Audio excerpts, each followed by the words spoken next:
अभी तक हम लोग डिस्कस कर चुके थे कि जो डीएनए जेनेटिक मटेरियल है वो कैसे प्रूफ हुआ। उसको सबसे पहले प्रूफ करने वाले या यूं कह सकते परफॉर्म करने वाले साइंटिस्ट का नाम था फ्रेडरिक ग्रिफिथ 1928। और उसके बाद चूंकि वो एक्सप्लेन नहीं कर पाए थे इसलिए उनको क्रेडिट प्रूफ वाला जो क्रेडिट है उनको नहीं मिल पाया।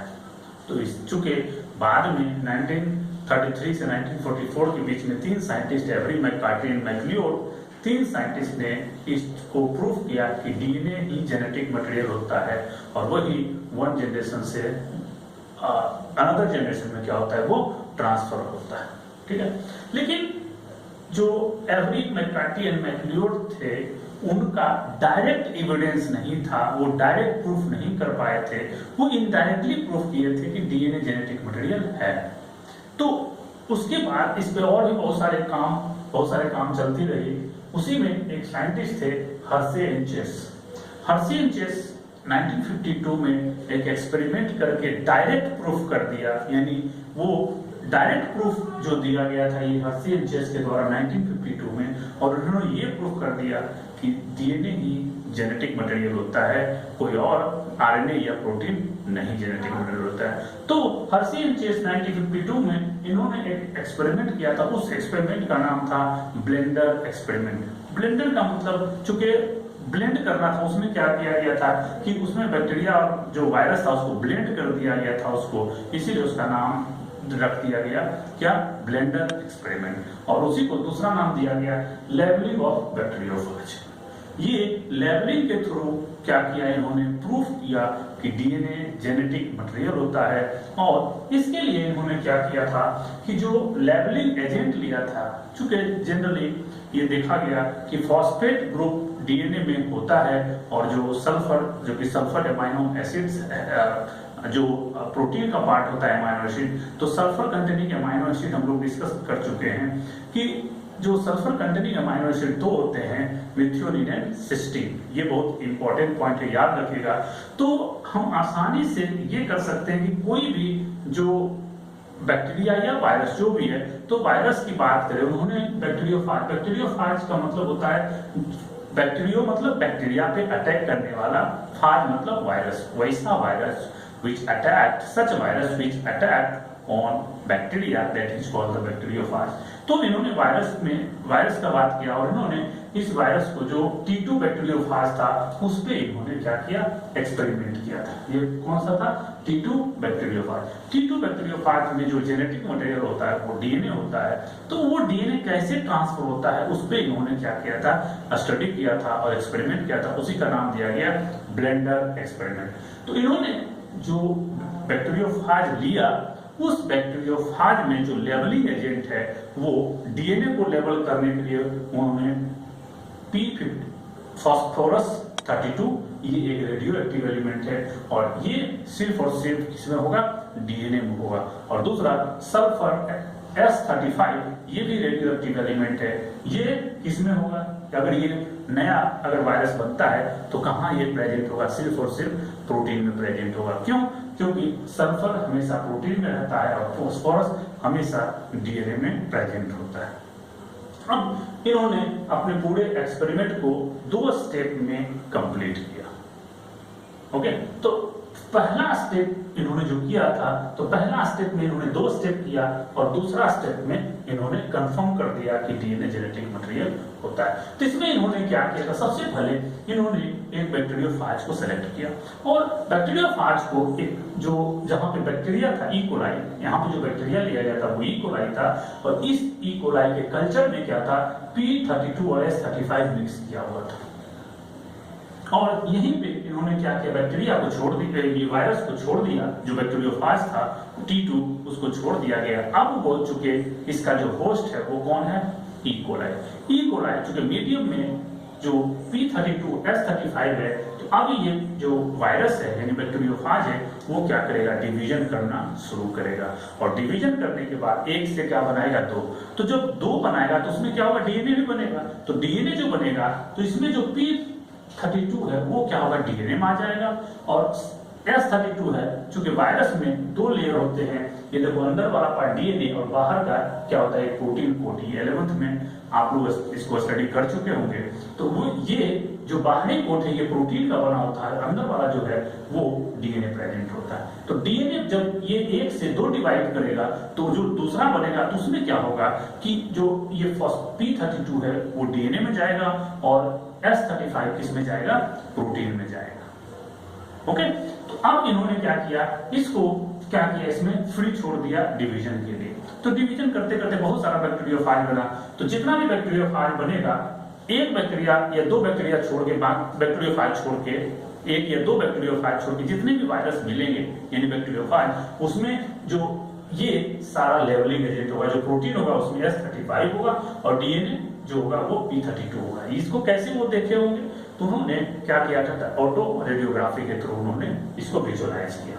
अब ये बन गया, ये उन्होंने क्या किया, ऑब्टेन कर लिया। अब चूंकि ये लेवल बैक्टीरियोफाज है, डीएनए भी लेवल है और प्रोटीन भी लेवल है। अब इन्होंने सेकेंड स्टेप में क्या किया, जो फर्स्ट स्टेप का सेकेंड फेज है, उस सेकेंड फेज में इन्होंने क्या किया, इस लेवल बैक्टीरियोफाज को क्या किया, इस नॉर्मल बैक्टीरिया पे क्या किया, इन्फेक्ट किया। ये बैक्टीरिया भी ई कोलाई था, ई कोलाई पे उन्होंने इन्फेक्ट करवाया और सिर्फ एक जनरेशन जब कराएगा तो एक बैक्टीरियोफाज से क्या बनेगा, 2 बैक्टीरियोफाज। और जब दोनों बैक्टीरियोफाज बना एक जनरेशन के बाद, तो इसमें यह देखा गया कि प्रोटीन तो अनलेवल्ड है, प्रोटीन में कोई लेवलिंग नहीं हुई, लेकिन जो डीएनए दोनों का था उसमें देखा गया कि 1 स्ट्रैंड अनलेबल था और एक 1 स्ट्रैंड जो था लेबल था। तो चूंकि नया जनरेशन में जो अनलेबल्ड था वो तो नया वाला आया, लेकिन चूंकि हमने जो लिया था ये पेरेंट यानी जो पहला वायरस था वो बैक्टीरियोफाज में क्या था, लेबल था। तो यानी ये लेबल डीएनए कहां से आया, पहले वाला जो वायरस था वहां से ये जो क्या नाम है, ये लेबल्ड है, ये लेबल्ड वाला जो है वो कहां से आया होगा, ओल्ड जनरेशन से यानी पहले वाले जनरेशन से आया होगा।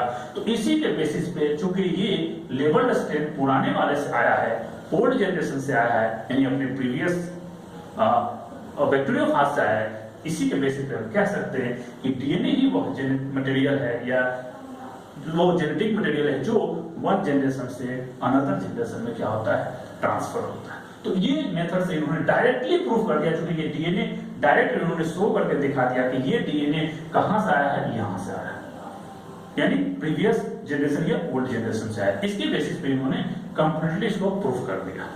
अब इसी में दूसरा स्टेप था, एक स्टेप और इन्होंने करके देखा। इसमें स्टेप करके देखा क्या कि ये जो वायरस था, इस वायरस को क्या किया, इस बैक्टीरिया पे अटैक करता है।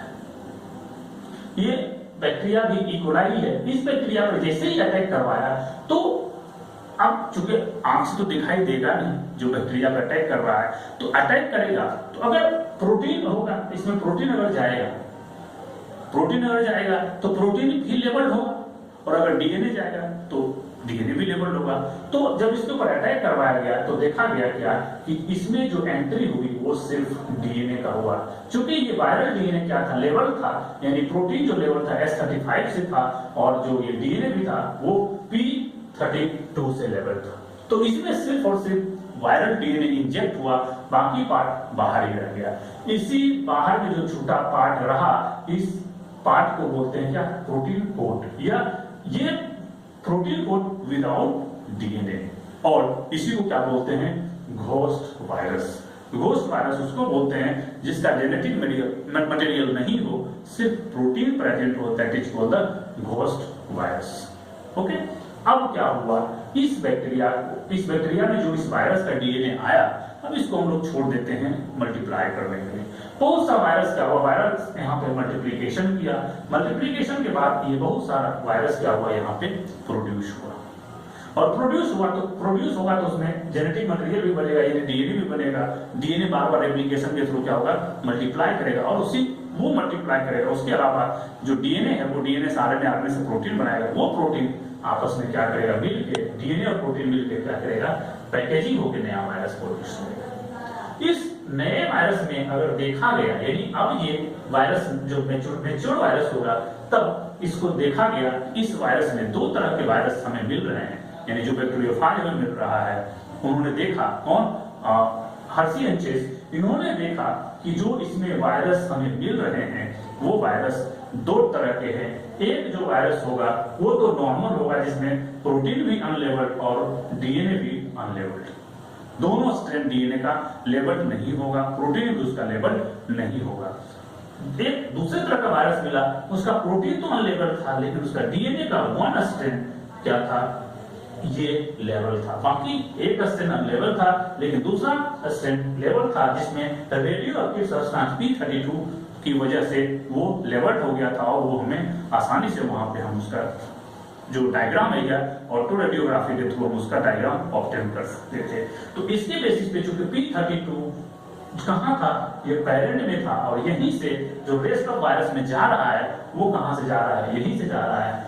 चूंकि हम कह सकते हैं कि वन जनरेशन से जो अनदर जनरेशन में जेनेटिक मटेरियल ट्रांसफर होता है वो जेनेटिक मटेरियल क्या होगा, डीएनए होगा।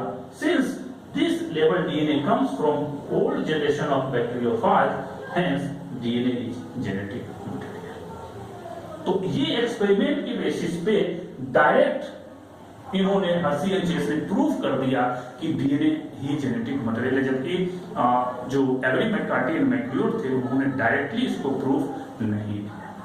और डायरेक्टली जब प्रूफ नहीं हुआ तो इसीलिए कहा जाता है, क्वेश्चन आएगा नीट में तो वहां से क्वेश्चन ये पूछेगा कि डायरेक्ट एविडेंस किसने दिया, तो डायरेक्ट प्रूफ जो है वो हर्शी एंड चेस ने दिया था।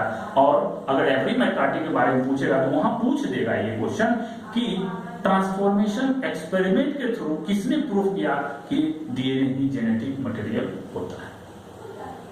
तो हम लोग देख लेते हैं कि कुछ क्वेश्चन इससे रिलेटेड कैसे कैसे क्वेश्चन है उसको हम लोग डिस्कस करते हैं। जो डीएनए जेनेटिक मटेरियल है वो डीएनए जेनेटिक मटेरियल जो है प्रूफ कैसे हुआ, किसने किसने प्रूफ किया।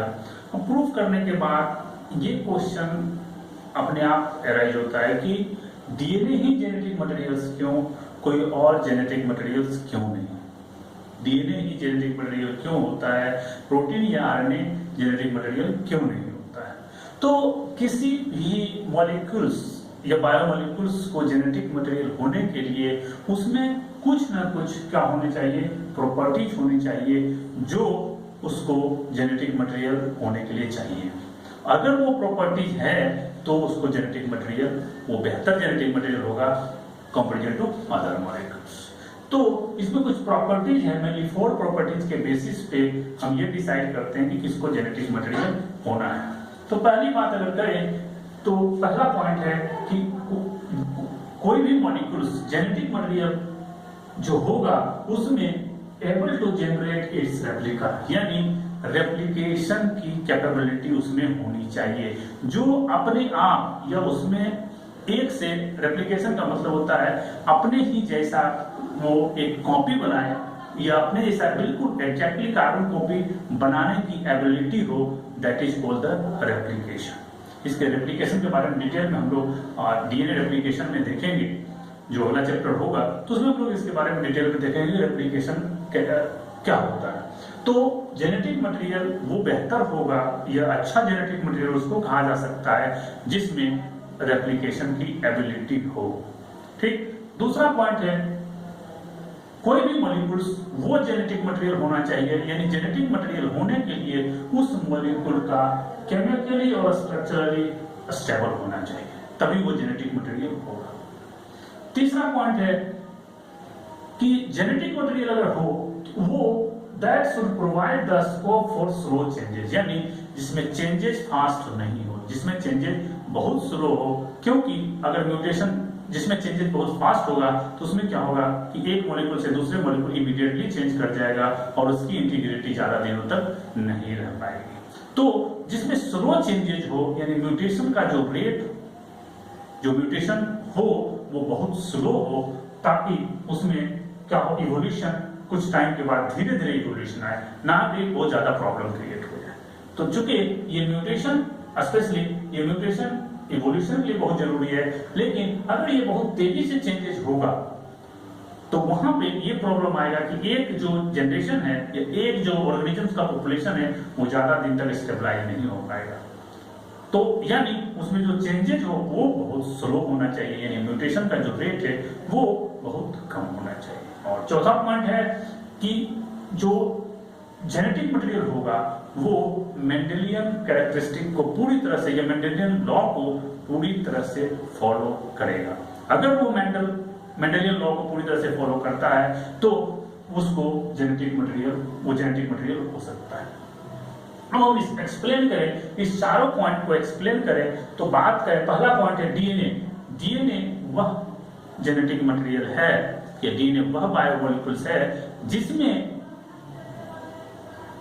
ये एबिलिटी होता है कि वह रेप्लिकेट कर सकता है, जो अपना वन रेप्लिकेशन मतलब यानी वन नंबर जो है, ये यूं कह सकते हैं कि रेप्लिकेशन के थ्रू क्या करेगा, वो अपना नंबर बढ़ा सकता है। यानी अपने जैसा एक और डीएनए वो खुद बना सकता है, उसी को बोलते हैं रेप्लिकेशन, और ये डीएनए एबिलिटी होता है। दूसरा पॉइंट की बात करें कि केमिकली एंड स्ट्रक्चरली स्टेबल, तो डीएनए स्टेबल होता है, इसलिए होता है स्टेबल क्योंकि उसमें जो OH ग्रुप होता है सेकेंड प्लेस पे सुगर मॉलिक्यूल में वो एब्सेंट होता है, स्पेशली ऑक्सीजन एब्सेंट होने की वजह से वह लेस रिएक्टिव हो जाता है, वो जल्दी किसी के साथ केमिकली रिएक्शन नहीं करेगा, जिसकी वजह से वो क्या हो जाता है, वो केमिकली एंड स्ट्रक्चरली ज्यादा स्टेबल हो जाता है। ओके, तीसरा पॉइंट है कि it should provide the scope of slow changes. चूंकि डीएनए डबल स्टैंडर्ड होता है और डबल स्टैंडर्ड होने की वजह से दूसरी बात, जो उसमें थायमिन होते हैं, थायमिन प्रेजेंट होते हैं, वो मिथाइलेटेड होता है और उस मिथाइलेशन की वजह से वह लेस रिएक्टिव होता है, और ये क्या होता है, OH ग्रुप भी एब्सेंट होता है, जिसकी वजह से उसमें जल्दी चेंजेस नहीं आते हैं। और इवन उसमें जो चेंजेस होगा वो एज की वजह से भी नहीं आएगा, लाइफ साइकिल जैसा भी हो उसमें भी ज्यादा डीएनए में चेंज नहीं आता है, और अगर उसके बॉडी का फिजियोलॉजी भी अगर चेंज करता है फिर भी उसके डीएनए में कोई चेंजेस नहीं आएगा। अगर चेंजेस नहीं आएगा तो जो ये म्यूटेशन होने की पॉसिबिलिटी है वो बहुत कम हो जाएगी, और वो मॉलिक्यूल जो है बायोमॉलिक्यूल्स, ये यूं कह सकते हैं जेनेटिक मटेरियल, वो ज्यादा स्टेबल होगा। और चौथा ये लास्ट पॉइंट है, चूंकि मेंडेलियन कैरेक्टरिस्टिक डीएनए आसानी से शो करता है, यानी डीएनए का जो वन जनरेशन से अनदर जनरेशन में ट्रांसफर होता है वो DNA exactly same by same Mendel के हिसाब से या मेंडेलियन लॉ के हिसाब से क्या होता है, ट्रांसफर होता है। और डीएनए वो सारा काम करता है जो जिस तरह से मेंडल ने अपने लॉ में एक्सप्लेन किया था, वो सारा एक्सप्लेनेशन डीएनए के बेसिस पे किया जा सकता है। तो ये सारा जो एक्सप्लेनेशन है इसके बेसिस पे हम कह सकते हैं कि DNA is better for genetic information, यानी जो स्टोर करके रखे जेनेटिक इंफॉर्मेशन को, उसके लिए डीएनए जरूरी है, और जो जेनेटिक इंफॉर्मेशन को ट्रांसफर करे one generation to another generation में, दैट इज आरएनए, यानी RNA is better for the transmission of genetic information. जब डीएनए किसी भी मान लो ऑर्गेनिजम्स में दूसरे ऑर्गेनिजम्स में जाता है तो वहां पे क्या होता है, वो आरएनए डीएनए आरएनए बनाता है और आरएनए से प्रोटीन बनाता है, और वही जेनेटिक इंफॉर्मेशन क्या होता है, एक्सप्रेस होता है। ठीक है, तो ये दोनों लाइन एकदम याद कर लेना, डायरेक्ट उठा के क्वेश्चन यहाँ से पूछा गया है और आगे पूछने की पॉसिबिलिटी इस दोनों लाइन से बहुत जरूरी है कि DNA is better for genetic information, यानी स्टोरेज ऑफ जेनेटिक इंफॉर्मेशन, और अगर दूसरे जनरेशन में जाएगा तो वहां पे जो क्या होगा, ट्रांसमिशन होगा या एक्सप्रेशन होगा, उस एक्सप्रेशन के लिए क्या जरूरी है, आरएनए बेटर है, यानी RNA is better for transmission of genetic information, यानी ट्रांसमिशन होना है या एक्सप्रेशन होना है उसके लिए आरएनए बेहतर है, और डीएनए जो है वो जेनेटिक इंफॉर्मेशन को स्टोर करने के लिए बेहतर है।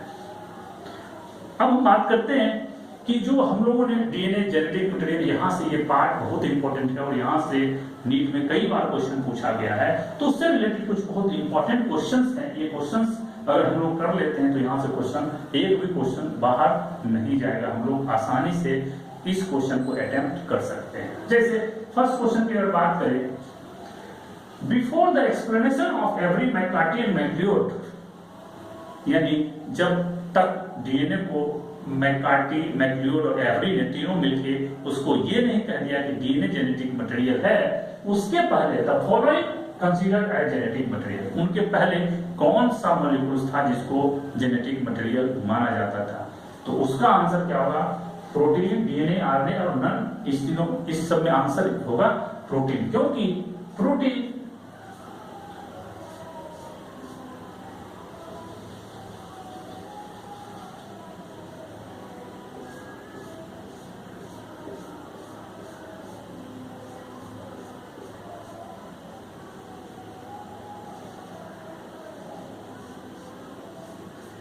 क्या होगा, बेस्ट आंसर प्रोटीन।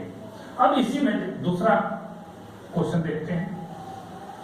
दूसरा क्वेश्चन क्या है, transformation experiment was first performed by, यानी ट्रांसफॉर्मेशन एक्सपेरिमेंट को पहली बार परफॉर्म्ड किसने किया था? किसने किया था? सबसे पहले ग्रिफिथ ने किया था। इन्होंने क्या किया था, परफॉर्म किया था, लेकिन एक्सप्लेन नहीं कर पाए थे। इन्होंने पहली बार ट्रांसफॉर्मेशन एक्सपेरिमेंट को क्या किया था, एक्सप्लेन किया था और प्रूव भी किया था, लेकिन direct proof Hershey and Chase ने किया था। तो इसका बेस्ट आंसर क्या होगा, फर्स्ट परफॉर्म बाय ग्रिफिथ।